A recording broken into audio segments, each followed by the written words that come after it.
My name is Moe Brooker. Actually, my name is Moe Albert Brooker. I'm a painter. I've been a painter for 60 years, which is a long time. He was drawing. If he was drawing in the middle of the street, if he was drawing on the pavement, in the backyard, he always had his focus there. My name is Vivian Brooker Ford, and I am the sister of Moe Brooker. There were 7 boys and me. I'm very protective of my brothers.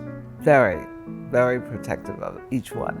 Going from high school to the academy, you apply for a scholarship. Southern, which is the high school I went to, we generally garnished about 4 or 5 of those scholarships to the academy every year. I did not win. I didn't get one. I think because he was a black boy, they just didn't feel that he probably had the talent. I thought they had made a dreadful mistake. So I went upstairs and I got all dressed up and looked as adult as I could, and I went down to the academy. And I went in and I said, I would like to see the president.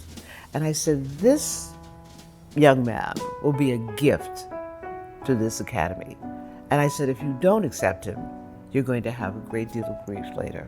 And he said, well, we'll see. Well, I think it must have been about 3 days later, he got a letter of acceptance. I'm Louis Tanner Moore. I'm an art collector and have had the pleasure of knowing Moe Brooker for something over 30 years. White artists get to grow up wanting to be the best artist in the world.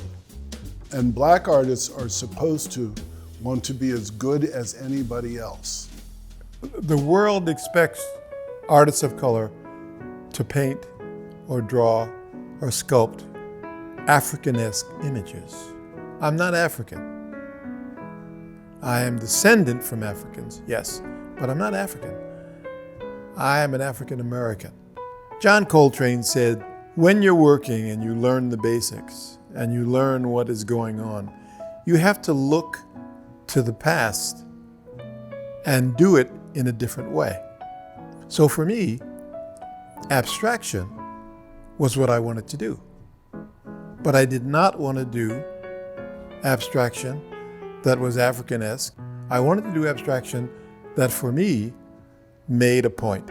What I've really drawn to with Moe is that he has such a particular language, vocabulary, set of mark making that you don't look for the signature because the work announces the spirit that made it.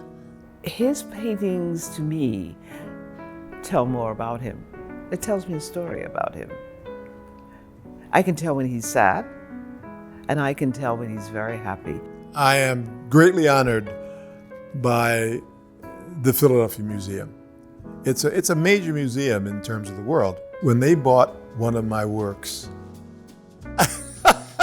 I would go up to the museum and stand in front of my work. Someone would come by and I'd say, what do you think of that? Isn't that a wonderful painting? I'd like to meet that man. You know, and people would say, yes, we've heard about him. And I would walk, my wife would just shake her head. But I would do that because I was so pleased that I was in a museum that I had grown up with. And then it just began to happen. The Philadelphia Museum, the Cleveland Museum, it just went and went and went and went. He was part of a tradition of Philadelphia artists who enriched our lives and followed their own vision. You know, that he developed a way of working that can be seen in museums across the country and across the world, that his work has found its place and been appreciated for the gift that it is and for the gifts that it offers us. But he's a kind, generous, selfless person. He is intelligent, profound. I mean, I could go on and on. Sartorially resplendent when he wants to be. And he can look like a ragamuffin when he wants to. But those kinds of contradictions make Moe, you know, who he is. I would like all young people to understand it doesn't come necessarily easily, but you fight your way to what you want to get. And if someone recognizes what you do, smile. Smile.